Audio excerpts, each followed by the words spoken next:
That would have been good. But of course, he didn't know that the PA is there. Imagine you zip to the left and suddenly PA just randomly there. You're like, ah. Yeah. That's also where I feel like, you know, the pressure may begin because, you know, I think you should know you can clearly zip to the right towards the trees there at least. Yeah, like he zipped onto the lane, which is the least safe spot to zip to. For the crit on TB, taking up about 20%. Okay. Even though he's sitting at 34 armor, that is pretty crazy. H1 shots bouncing around, not really doing a whole lot to deter this PA pushing high ground. They've still got a full minute left on this Aegis, and now they're going to go for the Burrow Strike arrow follow-up. The shield was just, it wasn't enough. He used the shield, he used the miscoil, but Bloodseeker got deleted. No, and PA almost killed the Baron with one dagger. And this game is a little bit out of reach now. Terrorblade is going for a BKB, which is going to be the last timing of this game. If you can farm it, he needs 400 gold for that. But Neon doesn't want to doubling back. Oh yeah, take And back. Moonlight Shadow. They seem to know. Natsumi shows himself, so maybe they just go for this mid-rank. So if they get, yeah, they got creep. So no Aegis in 20 seconds though. So I think they want to play it a little bit careful. Yeah. Generally, TI qualifiers are the qualifiers that have like the longest average game time, I believe. Yeah, I believe that. Like, I don't have any stats to back it up. It's just like from what I remember, every time I played on them and everything, it's like the game usually drags out another 10 minutes or so. Yeah. Like, guys, go back a bit. We got this. We don't need to rush anything. We're out farming everything. Just get 30k gold lead. TBPKB, they want to smoke up. This is the last chance they have. They need to win a decisive fight here. But there's no one there. Gives high ground observer. They know there's no more Aegis on this PA. They, you know, as far as the carry matchup goes, they feel like this is the time where the TB should match up best against the PA. Yeah, but they're not showing themselves at all. Because Neo knows they're not pushing out lanes on Trust. Where could they be? Definitely on the hunt. Playing very well here. Man, this PA just continues to scale on MKB now to deal with some of that TB evasion. She's hitting like a truck. Also gives attack speed. 35 attack speed is nothing to laugh at this point. Yeah. Oh. Definitely not Naimi you feel bad about buying ever as a PA. Even in, you know, it's just 16% evasion on the TB talent. You're more than happy with the damage and attack speed you're getting. You used to feel pretty bad about switching out threats for it because you would lose all the attack speed, but now they give the same amount of attack speed.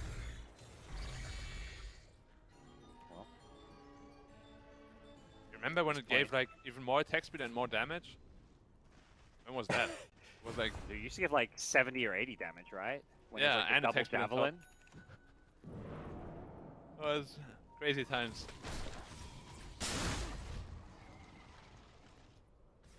PA is pretty much maxed out at least. That's good news. There can only be an Abyssal Blade. Terrorblade still has some growing room. Is that good news for Neon or good news for... You say it's good news for... It sounds like you're saying it's good news for Motivate.Trust, but what I'm hearing is they got to deal with a 6-slotted PA. That to me sounds like bad news, Black. Well, if they can survive like 2 fights after he's 6-slotted, then they're in a good spot. Well, I take that back. There's still Moonshot, sorry. Yeah, there's Ag Scepter too, you know. Here we go. To the high ground we go. It's an illusion. Oh, wait, he popped BKB on Storm. Well, Fearless is definitely trigger happy this game. Yeah, haven't, like you say, maybe still waking up is probably a weird thing to say when it's the 4th best of 3 of the day. These guys have had all day to watch Dota, play Dota, scrim. What time is it over there? 11 It's PM? probably around like 10 or 11. Yeah, 10 or 11 PM. So maybe they woke up too early.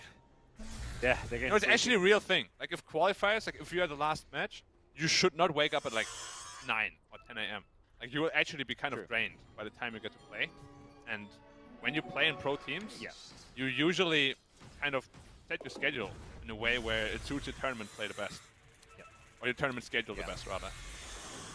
Yeah, when you find that schedule out, you've got to kind of adjust. Like, I know with like some pro sports like NBA, it's like players, you're always playing in the evening, so a lot of players will take daytime naps just so they can be as, you know, energized as possible when they finally get to their match. But which makes perfect sense. Like imagine you're up 9 AM and at 9 p.m. you have a match. You're like, oh man, I'm feeling a little bit groggy here. Yep. Yeah, 11 p.m. in Southeast Asia. As Motivate.Trust have to find a way to claw themselves back in this game. And you kind of, okay, as you mentioned, just keep dragging this out. They've got slightly more room to grow. Slightly. PA's got Satanic. Problem is, all the other heroes are also growing. Because they're just farming the whole map. Interestingly enough, the gold lead is not really growing. It has been 23k for a couple of minutes now. But they're not really farming the map efficiently here on Neon. Yeah, they're happy just to play around this top side around Roshan, so they're giving Motivate their ancients in this kind of bottom side of the map. Opaz just on Roche duty. I'm not sure if PA has a Satanic queued up, but already playing without boots. I'm not sure where the item slot for this comes in. Yeah, you might potentially drop the BKB for the Aegis and then just pop it back in after you die. Or potentially a What's Battle the Fury. Aegis? But where's the Satanic gun? Oh, where's yeah, the Satanic gonna go? Sorry. Yeah. I mean, either way, here we go. Masteros is, whoa, he's in deep in enemy territory. Gets Blink Fire Strike. The PA gonna follow this one up. The Abaddon once again tries to heal him up, but it's just not enough. Nice Axe Vortex from Fearless, but he gets bashed now. The PA, one more right click. Ooh, doesn't get it. Fearless gets out of there, but he was just melting this PA. PA forced to run away from a BKB TV. Can't deal with that MKB right now. Fire Strike on through. Yopaj sets up another kill. That's the Storm dead. Now they've got to worry. Jackie's got to worry about the chase on. Luckily, he's got a Flicker to help dodge the Stifling Dagger. He's still blinking, well, flickering away as best as he can.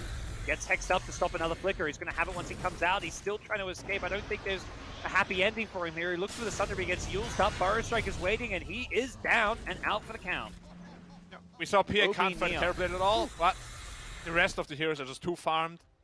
Or rather, Bloodseeker and Storm are too underfarmed, and there's just no real way of dealing with the draft of Neon anymore at this point. 26k behind. Going for the last Roche, and probably also GG relatively soon. It's a rough fight. Like, you can't really ask for more, you know? You got a good Rupture on the PA. EB was hitting the PA. But at this point, he's just so farmed that he doesn't die as fast as he should. This Penta Edge Sword, great pickup for a PA.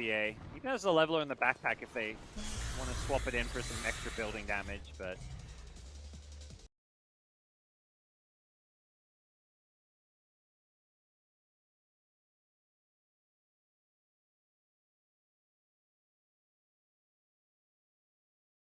you're not seeing the spark that we usually see out of Motivate.Trust. PA, Natsumi just jumping in, doing whatever he wants. Tried to get the Storm there when he bowled in, but he didn't actually go for an Electric Vortex. It looks like OB Neon are just going to clean up some of these buildings here. TB, even when he respawns, doesn't have Metamorph for another 60 seconds. And Black, he's got the last-ditch Rapier queued up. Yeah. He actually sold something to get it. He needs 25 gold. Give this man a creep. Oh, you got it. What did he sell for that? Saint Jasha. So he's got Saint Jasha still. Oh, sorry. What did he sell for it then? I'm not sure. Good question. Well, anyway, now he has it. That's a lot of damage. Like, Neon needs to respect this a little bit. Without Metamorph for another 25 seconds. Neon maybe don't know quite the exact cooldown at this point, but they are still going to look to go for the buildings with an HPA. They feel confident. They get the Rupture on the PA. The Vortex follow-up is there as well. Can they burst down PA? The damage, it should be enough. They get the first life. Game may just look to blink on out, but they lost Storm in the process. So if anything, they probably feel confident that they can keep making this play. And they expended BKB on Terrorblade. Like, he can't fight now. Ooh. He's going to have to try find a way to fight.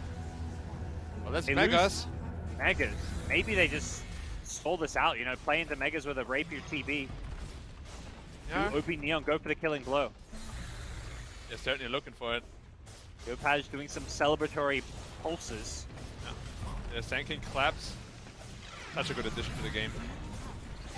It feels so much better playing Sanking, yeah.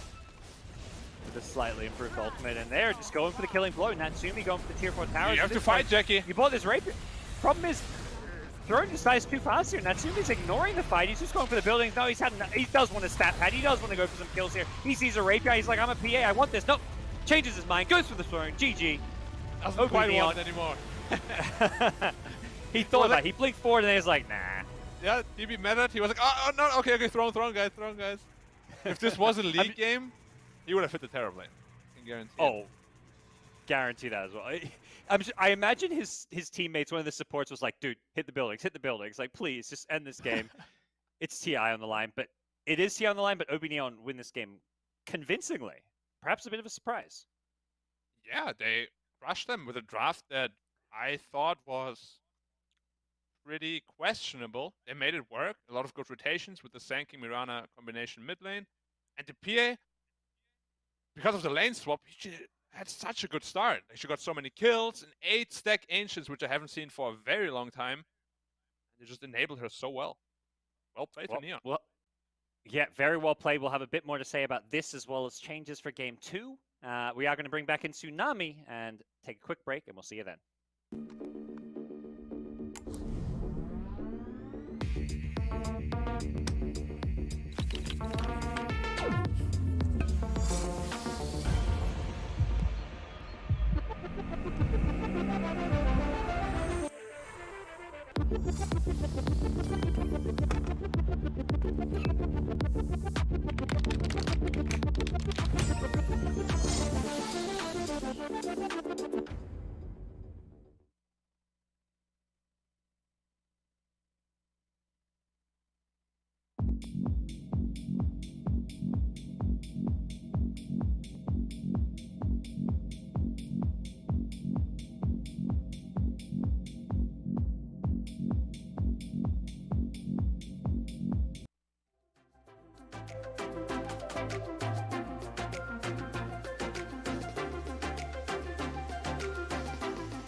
Welcome back, everybody. Game number 1, going the way of OB Neon versus Motivate.Trust. And I don't know, you guys are saying that Trust hadn't woken up yet. I think it's the opposite. I think they're too awake. I think they're too nervous about what's happening right now. They're favorites to win the qualifiers, and then they just don't play like themselves. Black, what was going on in that game number 1? It's not the Motivate.Trust that we're so accustomed to seeing. Yeah, very timid. Usually they're a team that thrives upon aggression. This game, they just farmed. Like, they farmed, they were happy to farm. They got 1 or 2 good pickoffs with the Storm, but that's it. After that, they did nothing really. And a lot of very big individual misplays, like just trigger happy fingers, honestly. They're a little bit nervous. Definitely, you could tell. Yeah, not to take anything away from Neon, although we were all skeptical of the draft, like the Phantom Assassin into the Bloodseeker, the mid Sand King that we were oh so critical of during Season 2, but Neon were making it work. That friggin' 8 Ancient stack that was completely uncontested, and the Phantom Assassin just got ahead and never stopped going. Yeah, I think especially the Storm we just saw, Fearless, had a very rough game. Like, this is his signature hero. This, to me, is his best hero, and he didn't step it up. You know, he made a couple misplays where he got caught out and just had a rough game overall. Like, times where he went in, got caught with his BKB a couple seconds away. So, definitely a game Motivate.Trust is going to want to shake off. Yep. I do think, though, the support cast of Trust still played very well, but all 3 core players definitely looked a little bit shaky. Like, they looked shaken up for sure. Yeah, I don't know. It's disappointing though, because so many people have considered them favorites, and for the most part, I only got to see a little bit of them whenever I would tune into lower division. But you got to see Motivate.Trust, or so what was Jackie doing season 1 DPC Black? Do you remember? He was a carry player for some team. I think it was T1. T1. Was it yeah. T1? That's right. Yeah. It was T1. Yeah. And so I had high expectations because with him on T1, they managed to make it to Singapore, and then they swap out for 23 Savage, blah, blah, blah. All's well that ends well for T1. But on the other hand, Motivate.Trust, after doing so well in lower division, I don't know, like this is not the team that I was expecting to see. A little bit disappointing for many people who I guess had a lot of interest in them for this series in particular. I know a lot of people were considering this to be the series to watch, Filipinos versus Thai. But yeah, kind of surprising. Do you think that they need to target anything from Neon in game number 2, or do they just need to shake it off? I think it's mostly really just up to themselves. Like they just didn't perform. Like there's just a very simple way to put it. There's not the trust we know. They didn't perform up to standard on pretty much any position. They were just not, I don't know, ready for this game. These things happen. Maybe they need to drink some mate to shake it all off, or whatever the case. It's a game 1, it's 3-game series, and as history has told us, every single upper bracket game here is going to go all 3 games. We'll see if this one can continue the trend. After the break, we'll be right back.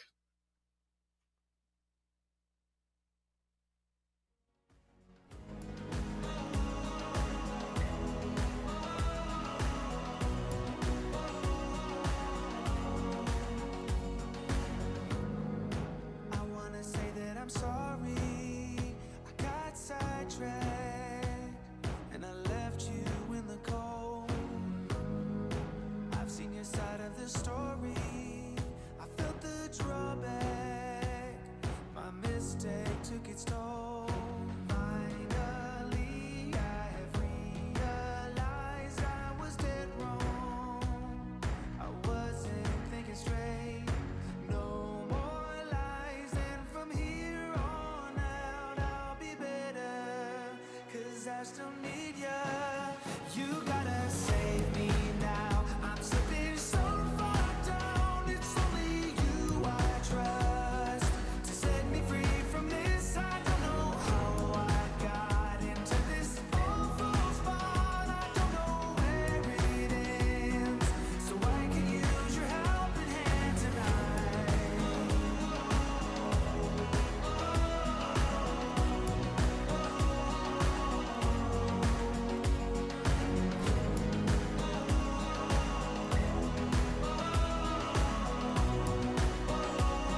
Welcome back, everybody.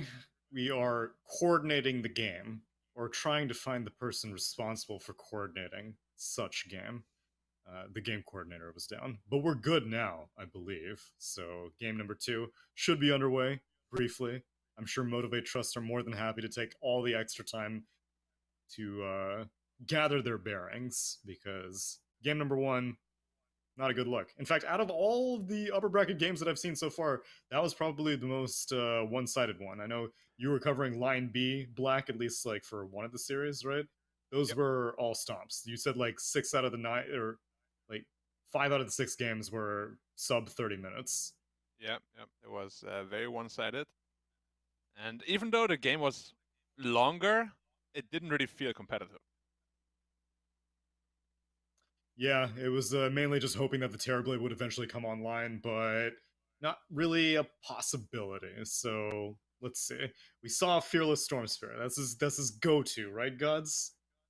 It is. I don't know plan B. I feel like you can't get too scared away from like some of your best heroes because of one bad game.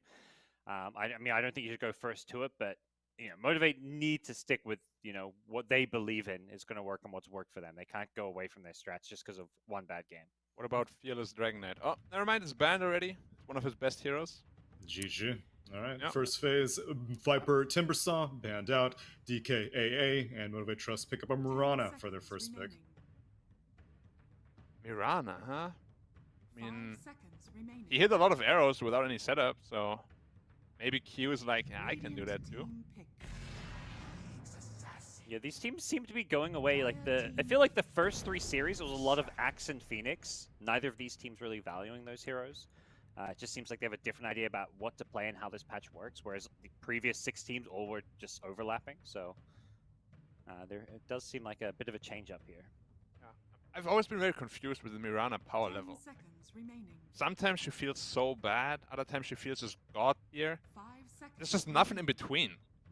I guess it's just how many arrows you hit. Yeah. Or it's funny because it's one of the heroes that, like, you read the comments, Twitter, Reddit, wherever, and Dota players complain so much about having like 4-position Miranas on their team. It's almost like they complain about Pudge. I'm always thinking like Mirana's like a top tier competitive hero, and people still complain about it.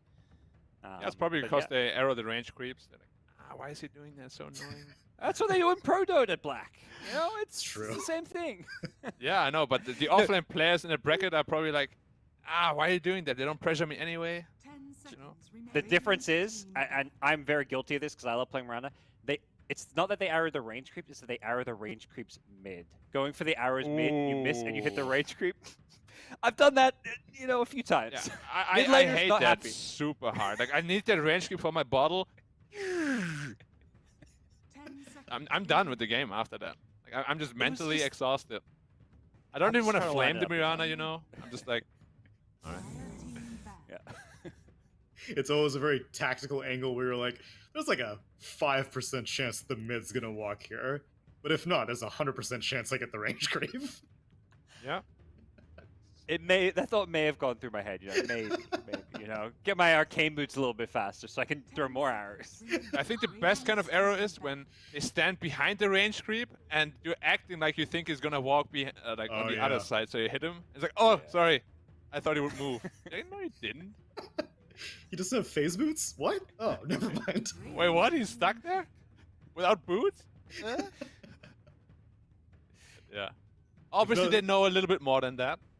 True, and in competitive Dota, I think it does discourage Phoenix picks quite a bit, and we were seeing the prominence of the heal meta earlier on. Wyvern gets banned out, and so probably not going to be seeing too much of it in this draft, but what was your take on the whole heal meta situation of the Animator, Black?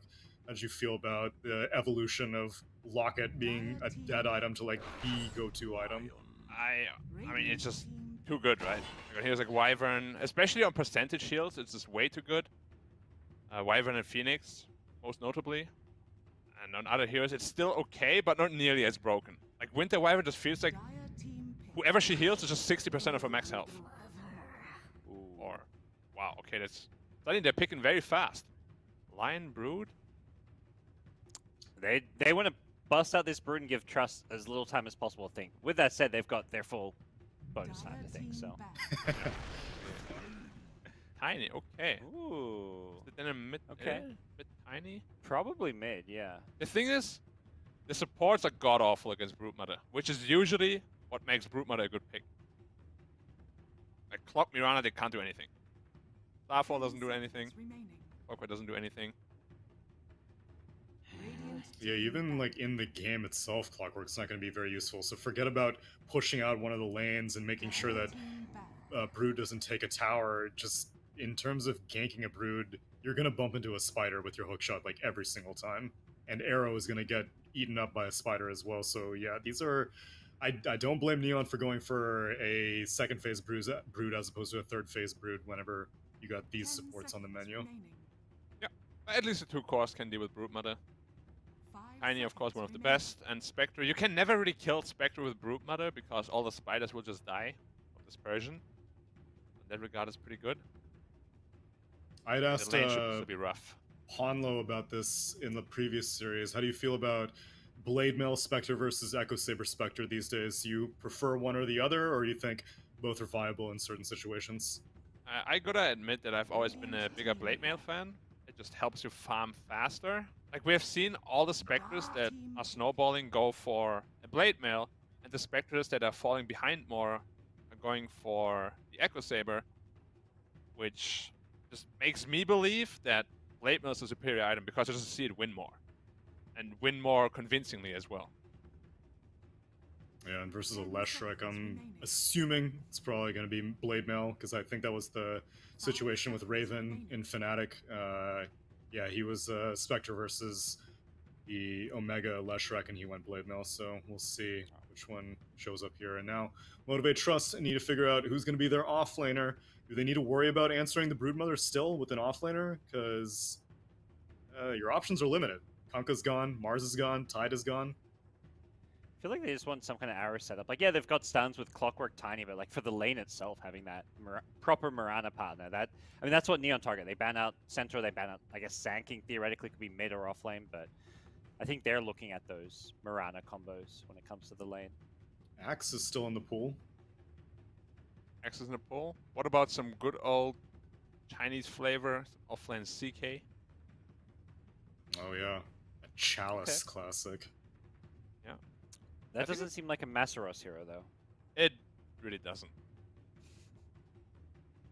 With that said, I would say that doesn't seem like a hero for any offlaner except for Chalice, you know? I feel like any other team, like, oh, that doesn't sound like that team hero. A Magnus, okay. You may now select your heroes. Very good pick. Is it a mid bristle? It's a carry bristle. Okay. Interesting. Into the Magnus. I mean, Bristol's gonna free farm no matter what.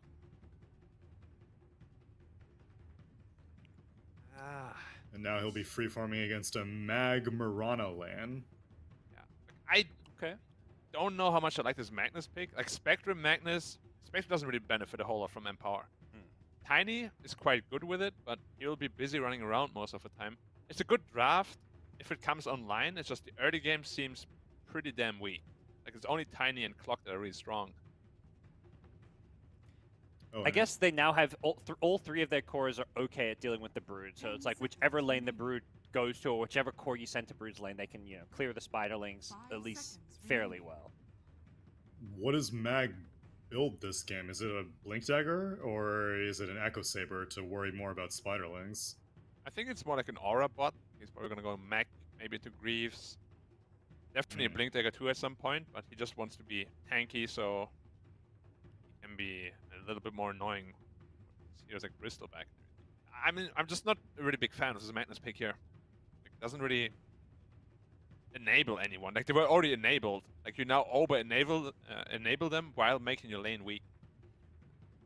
Yeah, I guess at the minimum it's giving them some team fight, because they kind of had no team fight. It would be Haunt and then nothing happens, pretty much. So at least now there's an RP setup, but I'm with you. I think it's not really solving the issue at hand, which is, I mean, eventually Spectre is going to get big enough, but I don't really think the Empower is going to be the make or break factor. And meanwhile, the Broodmother, on the other hand, what do you think her build is going to be? Because you and I saw the rise of old 11s, kind of same thing, Aura bot, Broodmother with the pipe and the Greaves and all that. Do you think that's going to be the same situation here or no? I think it's very good when you have a Leshrac and Bristleback because they deal a ton of damage. So Brute's job is not really to deal damage, but to be annoying in team fights and just make the team tanky. So I think that build in particular this game would be very strong. All right, well, let's see if Neon might be able to buck the trend that we've been having today of all 2-1 series and maybe make it a clean 2-0, or if Motivate.Trust will live up to everyone's expectations and bring it to a 3-game series. Take it away for game number 2, Black and Gods. Here we go. Game number 2. And the trend has been 3 games. I've got my mate ready for that potential game 3, you know.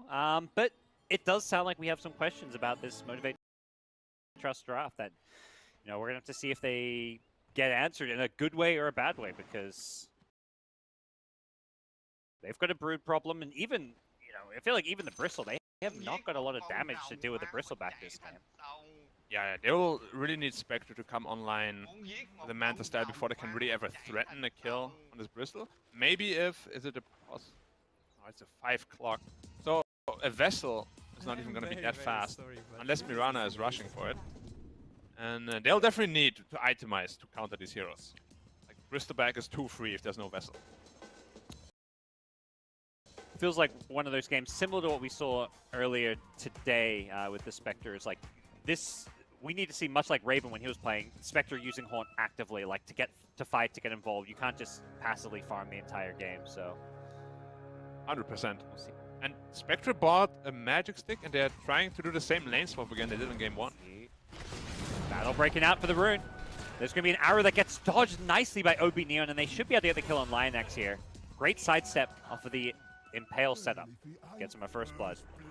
This is really bad news for the Spectre. Now this Bristleback, who's already not the easiest matchup, now has first blood. Yeah, Bristle, 400-ish gold, has a Soaring queued up. That's going to be coming out very, very early to this lane. Yeah. And what I realized is this Magnus against Broodmother is actually sort of a trap. Like, Magnus does not win the lane, and come level 6, Brood will just dodge. You just dodge it. All these Spiders will never be there for you to cleave down. Nice. 2-hero Impale up top to help Brood out a bit, but already getting pressured pretty heavily. The level 1 battery assault. Slightly problematic here, but yeah, but don't worry. A farm trade. Level 1 web gives 3 health regen for some reason. Why not? Sounds like you've got a Brood. Some Brood complaints socked up. I feel 3 is a pretty big number for level 1 spell like that. Yeah, no, I totally agree. There was a Curious Snap bottom lane, small stuff, but Fearless has to be careful. Mid Fearless, yeah, he's in trouble. If this Split Earth lands, he's just going to, instead of going for the Split Earth, he's going for the right clicks. He does eventually go for it with a Lightning Storm. I feel like if Joe Punch just keeps hitting him, he's just going to keep dancing and just going to kill him with right clicks. He lost like 400 health there by dancing around. Like, just eat the Split Earth, worst case. In the end, Yopaj does shoot through his entire mana pool, though, so. He does. And Bottle is coming off for the Tiny already in 10 gold. Tiny, honestly, he's fine here. He's going to be able to drop his branch and eat it if he wants to. And Yopaj, both players will be getting their Bottle at similar times. We'll see if either team can test the Water Runes with supports. That's where perhaps this mid lane could be initially won, as if the support rotates to secure both runes for their mid laner, but it doesn't look like that's going to be happening here. Yep, Mirana's level 1, so she will not be doing it. And neither are the top lane support, so you only one middle. Like, every mid laner loves it. Mirana happily going to block some camps down bottom, but is in a bit of a game of cat and mouse with this Nyx Assassin. Doesn't have any creeps to arrow over on the right side. We'll find one in the jungle. Still not quite level 2 yet, though, so. Spectre is getting a lot of solo experience, though. So her 6 should be relatively quick if the lane continues like it is right now. Something you mentioned, Brood doing just fine, like kind of winning the lane. I feel like usually Brood's kind of weak at the first few levels, but that has definitely not been the case against this Magnus. The problem is really just Brood is too strong in the lane. The Silicon Bola, 40% miss chance. Nobody can trade with you. And on top of that, you have all that health regen from the web. I absolutely hate this hero. Rotation from both teams as they go to contest bounty runes and try and contest these stacks. As Clockwork kind of come in, steal a bounty rune up top. Also, I believe, block the ancient stack, so recognizing you're playing against the Bristle, the enemy support wants to both stack the Ancients and also grab that bounty rune. So nice little play. Small thing from Lionx. This is going to be very important to make sure they can't stack these Ancients. Or at least if they do that, you punish them for it. Because as you said, this Bristol back, much like the Battle Fury PA last game, benefits from it massively. Pretty passive start as far as these lanes go after that first blood at the bounty rune. Do you think this is kind of favoring either team, this more passive laning stage? I say that in top lane. Like Clockwork is going to set up on the Lion, the Silken Bowler comes flying out, and Brood looking for a return kill on the Clockwork. Not sure he's going to be able to go for it without the boots, so. Who do you think this is favoring right now? Probably it favors Trust if the game gets slowed down a lot. Because like their lineup will come online like mid-game. Like they need like a Magnus Blink, Tiny Blink, a Spirit Vessel to kind of deal with the Bristol back. Spectre needs an item or two. Like their early game is really weak. Just have no damage whatsoever. It's only Tiny.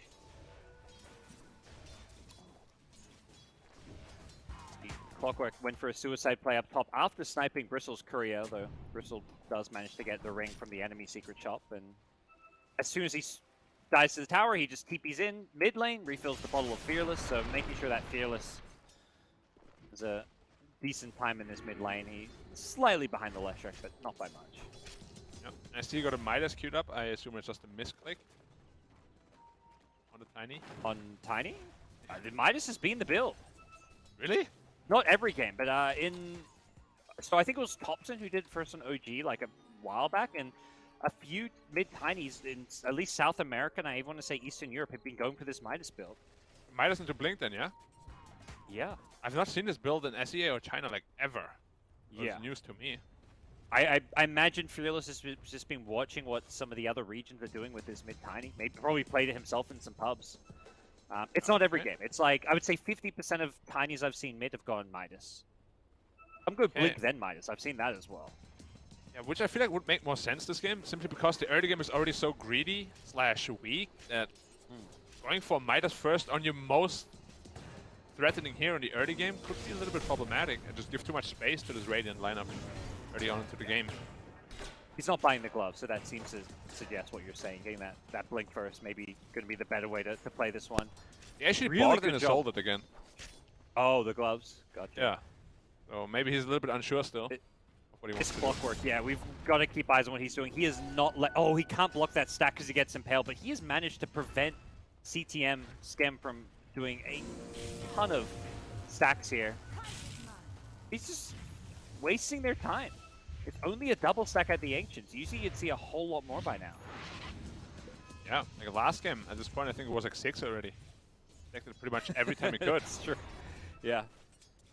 And Bristle, he's top of the net worth, free farming away, but yeah, imagine if he had like a quad or quintuple stack to fall back on, he'd be getting out of control, so some slightly good news. The thing is though, he keeps pushing in the lane very